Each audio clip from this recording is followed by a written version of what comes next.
Est-ce qu'il y a des jeunes dans cette salle? Est-ce qu'il y a des jeunes qui sont venus louer le Seigneur? Est-ce qu'il y a des jeunes qui sont venus l'adorer? Moi, je suis venu le louer, je suis venu l'adorer. Écoute, tu peux être là pour observer, tu peux être là comme spectateur. Mais moi, je suis venu comme un adorateur. Je suis venu pour louer son nom, pour recevoir de la part du Seigneur. Alléluia, alléluia, alléluia. Gloire au nom du Seigneur. Alléluia. Waouh, je suis excité d'être à la retraite. Amen. Waouh.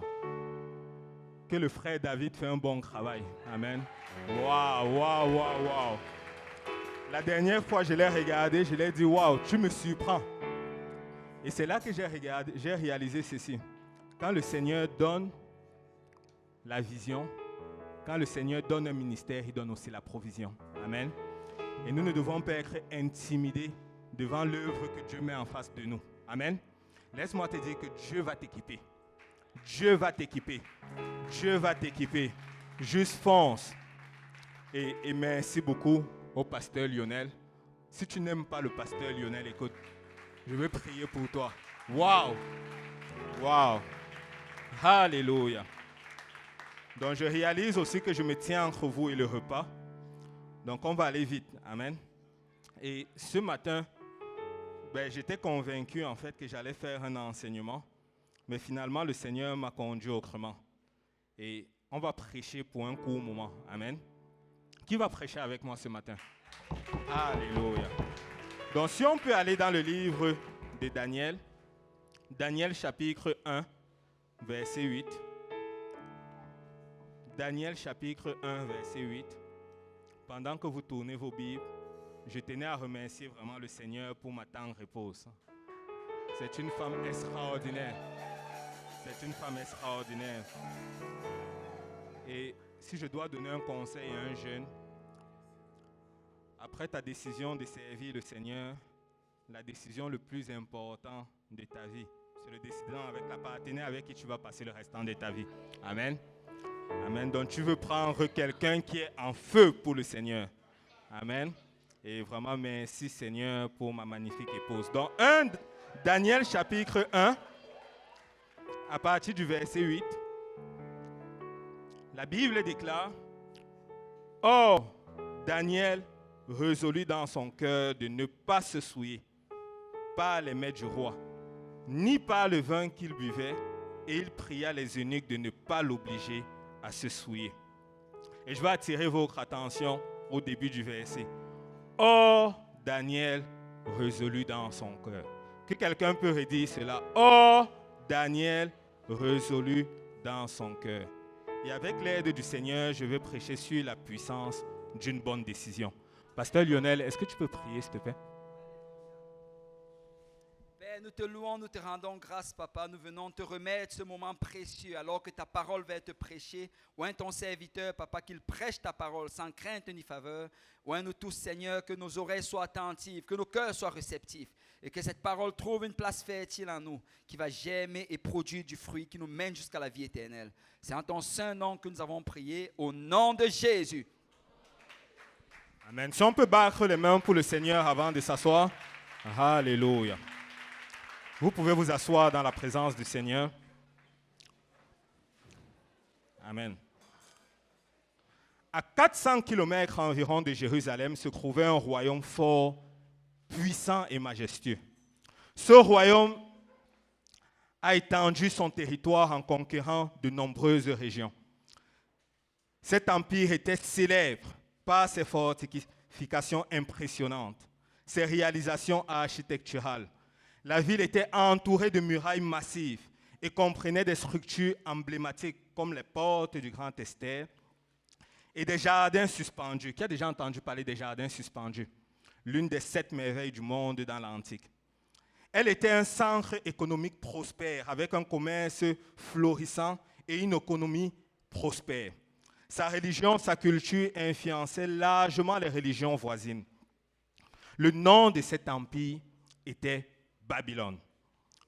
C'étaient des idolâtres. Ils vénéraient Marduk, ce qui veut dire fils du soleil. Plusieurs temples et statues d'adoration remplissaient Babylone. Le père fondateur de Babylone, selon la tradition juive, c'était Nimrod. Est-ce qu'il y a quelqu'un qui a entendu parler de Nimrod? Et Nimrod, on retrouve un peu les traces de son nom dans Genèse. Et Nimrod, c'était un homme méchant à l'origine. Et il était à l'origine de la rébellion lors de la construction de la tour de Babel. Le nom Nimrod veut dire rebelle.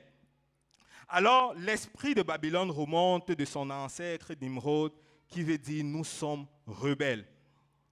Le roi de Babylone, dont on vient de lire l'histoire dans Daniel, s'appelait Nebuchadnezzar.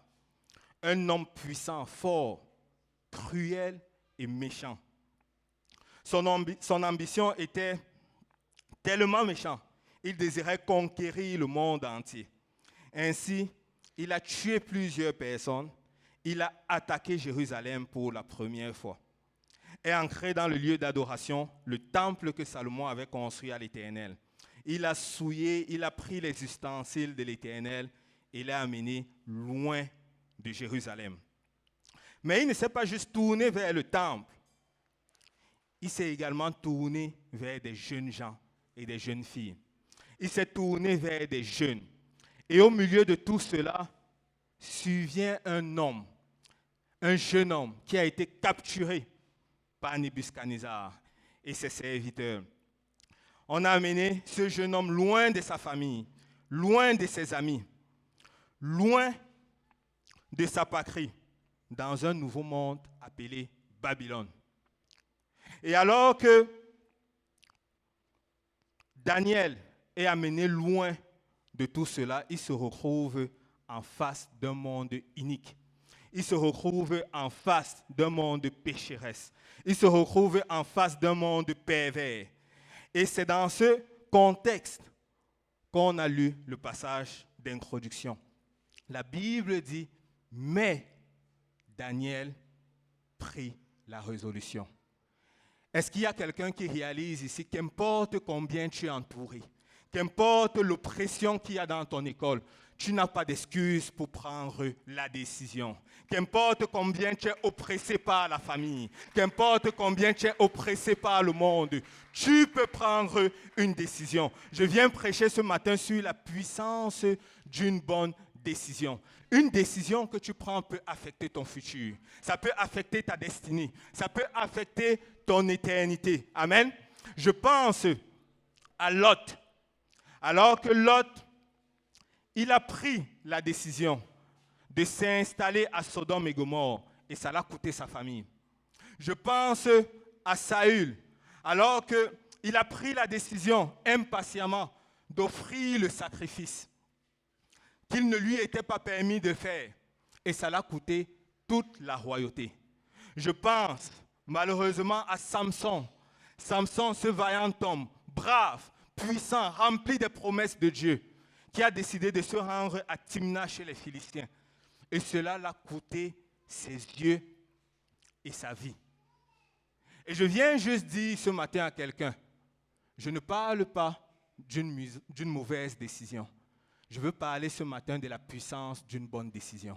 Aussi bien que je viens de citer ces personnes qui ont peut-être pris de mauvaises décisions, la parole de Dieu est remplie des personnes qui ont pris de bonnes décisions. Amen. La parole de Dieu est remplie des serviteurs de l'Éternel qui ont dit, ça ne sera pas mon cas. Moi et ma maison, nous allons servir le Seigneur. Je pense à Samuel. Samuel qui a décidé, alors que je suis entouré des fils d'Élie, des fils pervers, méchants, la Bible dit que Samuel, il a décidé de grandir. Je viens te dire aujourd'hui que qu'importe combien autour de toi, même dans la maison du Seigneur, il y a peut-être des gens qui ne servent pas le Seigneur de tout leur cœur. Toi, tu peux grandir dans le Seigneur. Samuel, il a décidé de répondre à l'appel du Seigneur. Il a décidé, je veux prendre la décision qu'aujourd'hui, je veux répondre à l'appel du Seigneur. Et je crois sincèrement que parmi nous, il y a le Seigneur appelle des personnes pour prêcher la parole de Dieu. Parmi nous, le Seigneur est en train d'appeler des évangélistes. Parmi nous, le Seigneur est en train d'appeler des jeunes qui vont se lever, qui vont commencer une œuvre dans leur école. Aujourd'hui, tu peux prendre la décision de répondre à l'appel du Seigneur. Et si tu réponds à l'appel du Seigneur, laisse-moi te dire que ça va impacter ton futur. Amen. Très souvent, nous attendons de rentrer dans la situation avant de décider qu'est-ce que nous allons faire. Nous attendons que la rentrée scolaire commence et que, à notre lieu d'école, nous avons des camarades qui nous tendent la drogue, qui nous proposent la pornographie, qui nous proposent la cigarette, avant de décider est-ce qu'on va prendre ou pas. Écoute, il sera déjà trop tard. La décision, si ça doit être pris, ça doit être pris aujourd'hui. La décision de servir Dieu, si ça va être pris maintenant. Ne repousse pas à demain la décision. Aujourd'hui, la bonne décision, tu peux la prendre. Amen. Regarde ton voisin, dis, je peux la prendre. Et pensez-y, Daniel, il était loin de ses parents. Loin de ses pasteurs. Loin de sa famille.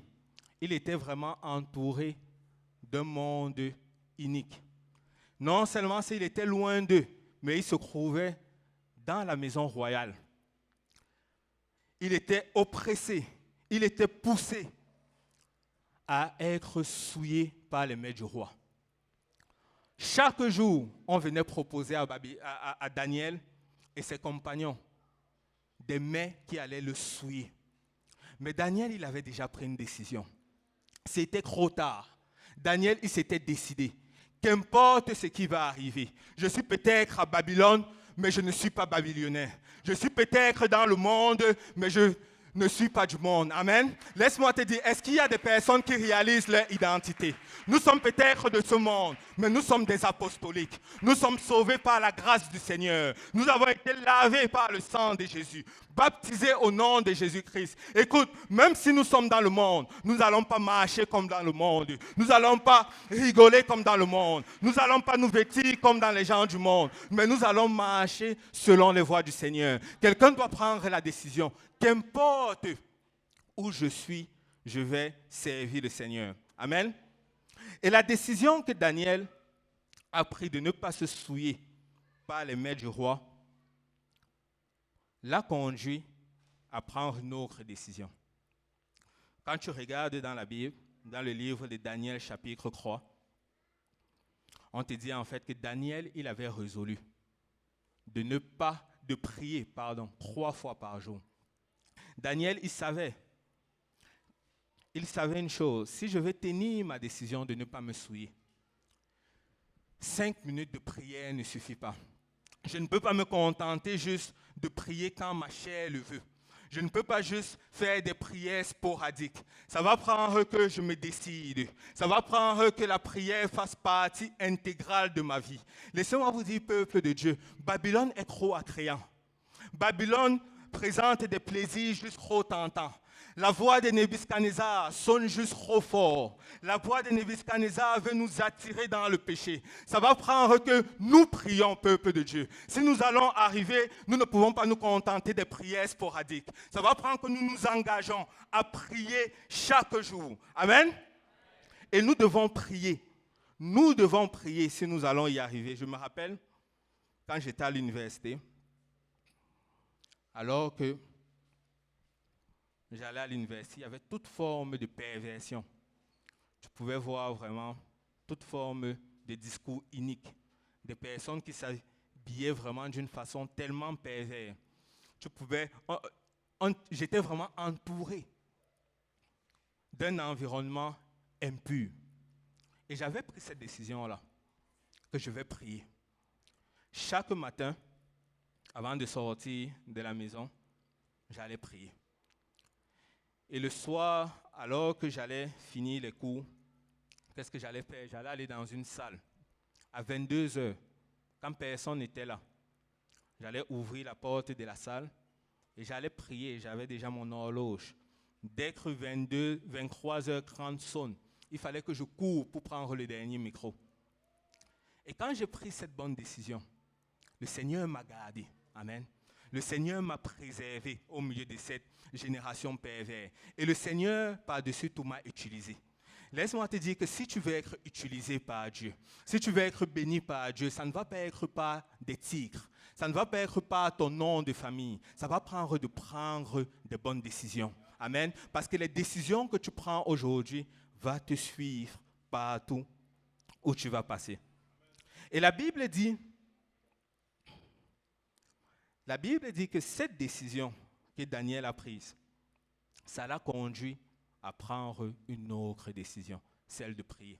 C'est comme le domino. Lorsque tu places les pions du domino tout droit et que tu formes un cercle, si tu pousses un domino, ce domino-là que tu viens de pousser va pousser un autre, et ainsi de suite, ça va pousser un autre, jusqu'à ce que tout l'ensemble soit tombé. Lorsque tu t'engages à prendre une décision, une bonne décision, ça va forcément te conduire à prendre une autre, et une autre, et une autre, et une autre. Peut-être aujourd'hui, la décision que tu dois prendre, c'est de couper avec le péché, c'est de couper avec certaines relations. Peut-être la décision que tu dois prendre ce matin, c'est de couper toute distraction qui t'empêche de te connecter à la présence du Seigneur. Peut-être cette décision que tu dois prendre, c'est une décision comme Daniel. Je ne vais pas me souiller à mon école, je ne vais pas me souiller au milieu de mes camarades. Je veux rester un chrétien, un enfant de Dieu. Qu'importe ce qu'ils vont me proposer, je suis un apostolique. Amen. Peut-être la décision pour certains, c'est de prendre l'engagement d'évangéliser. Mais nous devons prendre la décision ce matin. Et la Bible dit que la décision que Daniel a prise, ça l'a conduit à trouver faveur auprès du roi. Nous voulons que les opportunités s'ouvrent devant nous. Nous voulons être bénis de l'Éternel. Mais je viens juste dire à quelqu'un ce matin, tu prends la décision et Dieu va te bénir au milieu de tes études. Tu prends la décision, Dieu va bénir ton travail. Tu prends la décision, Dieu va bénir ta famille. Tu prends la décision, Dieu va t'utiliser. Écoute, ce n'est pas l'inverse. Ce n'est pas que Dieu bénit et ensuite on prend la décision. Non, la balle est dans notre camp. Je prends la décision et Dieu bénit. Amen. Je prends la décision et Dieu m'utilise. Je prends la décision et Dieu m'élève. Et aujourd'hui, quelqu'un doit prendre une décision. Et ma question est, quelle est la décision que Dieu veut que tu prennes ce matin? Quelle est la décision que tu dois prendre à ce camp de jeûne 2024? Parce que la réalité est que la décision que tu vas prendre va affecter ton avenir. La bonne décision que Daniel a prise, ça a impacté tout le royaume. Dans Daniel chapitre 6, à partir du verset 25, la Bible dit, après cela, le roi Darius écrivit à tout le peuple, à toutes les nations, à tous les hommes de toute langue qui habitent sur la terre, que la paix vous soit donnée avec abondance. J'ordonne que, dans toute l'étendue de mon royaume, on ait la crainte et de la frayeur pour le Dieu de Daniel. Car il est un Dieu vivant, il subsiste éternellement, son royaume ne sera jamais détruit et sa domination durera jusqu'à la fin. C'est lui qui délivre et qui sauve, qui opère des signes, des prodiges dans les cieux et sur la terre. C'est lui qui a délivré Daniel de la puissance des lions. Daniel prospéra sur le règne de Darius et sur le règne de Cyrus le Perse. Une seule décision que Daniel a prise a affecté tout un royaume. Une seule décision que tu peux prendre va affecter toute ton école, peut affecter ta famille, peut affecter tes relations. Je rends grâce à Dieu pour des personnes qui ont pris des bonnes décisions. Vous savez, un jour, Pasteur Lionel, tu peux venir. J'ai énormément de respect pour cet homme. Et je vais vous dire pourquoi. Jadis, moi je ne suis pas né dans l'église. Hein. Je vivais dans le péché. Amen. Je vivais dans le péché. J'étais extrêmement loin du Seigneur. Et je rends grâce à Dieu parce qu'un jour, le pasteur Lionel a pris une bonne décision. Il a pris la décision de servir le Seigneur. Si le pasteur Lionel n'avait pas pris cette décision, je crois sincèrement que je ne serais pas là où je suis aujourd'hui. Si le pasteur Lionel n'avait pas pris cette décision, écoute, l'église de Saint-Michel n'aurait pas eu lieu aujourd'hui. Amen. Et je crois que nous avons des pasteurs parmi nous. Je crois que nous avons des intercesseurs parmi nous. Le monde à l'extérieur attend après ta décision. Tout comme le pasteur Lionel a pris sa décision dans son temps, tu peux prendre ta décision aujourd'hui.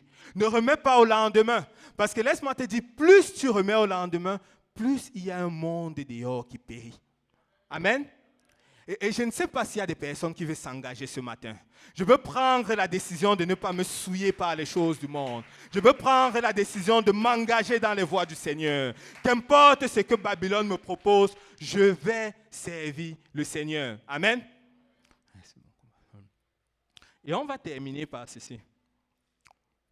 Je vous avais dit, je ne veux pas être très long. Le problème, en fait, de l'homme, c'est que nous aimons attendre avant de prendre des décisions. Nous aimons procrastiner avant de prendre des décisions. Nous aimons remettre à demain. Mais il y a des décisions qui ne peuvent pas attendre demain. Il y a des décisions que nous devons prendre aujourd'hui. Il y a des décisions qui ne doivent pas traîner, qui ne doivent pas traîner 1 an, qui ne doivent pas traîner 1 mois, qui ne doivent même pas traîner 1 semaine. Il y a des décisions que nous devons prendre aujourd'hui. Je me rappelle dans la Bible de Josué qui assembla le peuple. Alors que Josué allait partir, il convoque tout le peuple. Et il dit, choisissez aujourd'hui. Il ne dit pas choisissez demain. Il ne dit pas choisissez après-demain. Il dit choisissez aujourd'hui. Amen. Et il dit au peuple, jusqu'à quand clocherez-vous des 2 côtés? Et ça prend vraiment que nous réalisons une chose. Nous ne devons pas être un chrétien du milieu. Que notre oui soit oui et que notre non soit non. Nous devons décider. Si nous choisissons le Seigneur, nous devons le faire de tout notre cœur. Amen. Nous avons choisi d'être des apostoliques. Nous avons choisi de le faire de tout notre cœur, de toute notre âme. Amen. Et quelqu'un doit prendre la décision aujourd'hui. Si on peut se lever tous ensemble.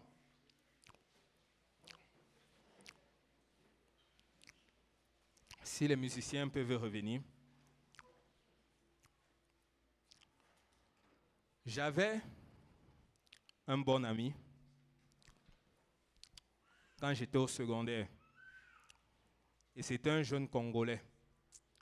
Et c'était un très bon ami à moi. On a joué ensemble au soccer pendant des années. Et on jouait dans la même équipe du quartier. Et on jouait également à l'école ensemble. On jouait dans l'équipe de l'école. Et ce jeune, il s'appelait Douglas Diwa. Et il était tellement talentueux, tellement brillant, balle au pied. Et quand tu regardais la vie de Douglas, tu pouvais voir, wow, ça c'est un jeune qui a réussi.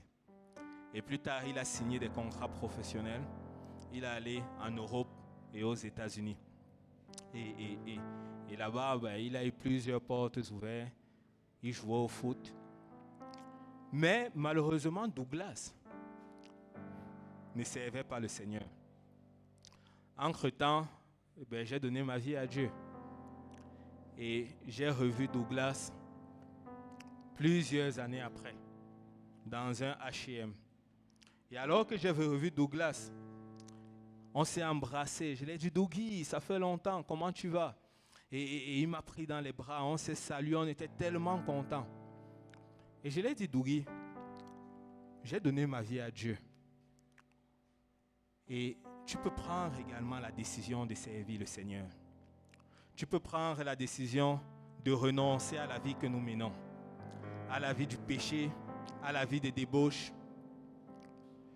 Et tu pouvais voir vraiment Douglas, comment il était à la porte de la décision. Et il regardait cela, il réfléchissait. Il voyait vraiment la gloire, parce que c'était quelqu'un de... Vous pouvez aller regarder sur Internet son nom. Et c'est vrai. Et il regardait vraiment tout cela, et il voyait la gloire, la carrière. Et après, Douglas m'a dit, c'est vrai ce que tu dis, mais je vais remettre la décision après. Je vais le faire après. Je vais réfléchir. Je sais que le Seigneur est en train de m'appeler, mais je vais penser. Mais la seule chose est que, quelques temps après, Douglas, il a voyagé, il est revenu ici par la suite. Et alors qu'en 2019, il faisait ses préparatifs, comme il était en Amérique du Nord, il s'en allait voir sa copine aux États-Unis. Alors qu'il était en train d'aller voir sa copine dans ses préparatifs, il a pris la voiture, il a fait une sortie de route. Et Douglas est décédé sur le champ. Il est décédé sur le champ. Je viens juste dire à quelqu'un aujourd'hui que ça ne soit pas ton cas. Que ça ne soit pas ton cas. Que ça ne soit pas ton cas.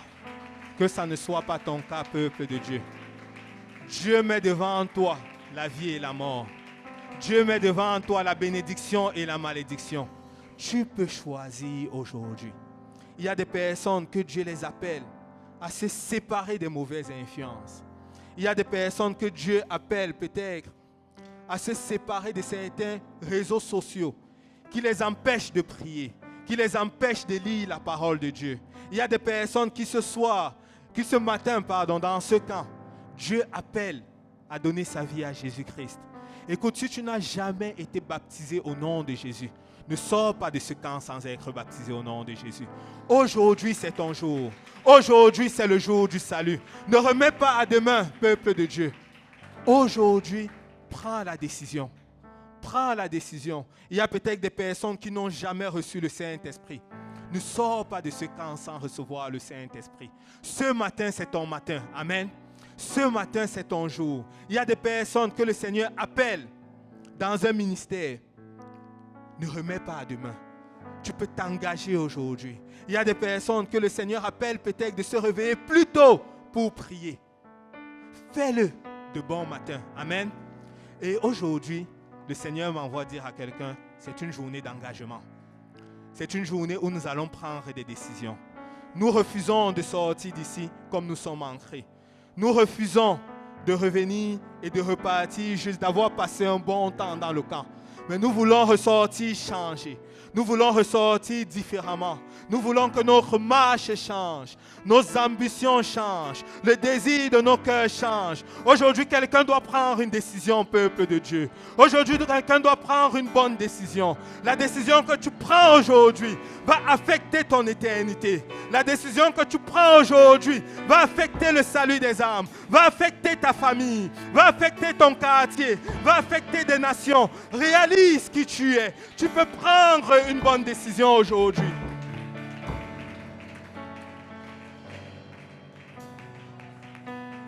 Si juste pour quelques minutes de plus, on peut prier chacun à sa place. Et si on peut prendre un engagement personnel en ce lieu. Je ne vais pas diriger la prière, mais que chacun se détermine pour lui-même et qu'il prenne une décision en ces quelques minutes.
Les jeunes, prenez une décision, décidez-vous. Dites à partir d'aujourd'hui, je suis un homme de prière. À partir d'aujourd'hui, je suis une femme de prière. À partir d'aujourd'hui, je suis consacré. Alléluia. Pas besoin d'attendre le moment parfait. Pas besoin d'attendre le moment parfait. Dieu, c'est un Dieu de l'instantané. Dieu, c'est un Dieu du maintenant. Alléluia, Jésus.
Que tout le monde dise au nom de Jésus.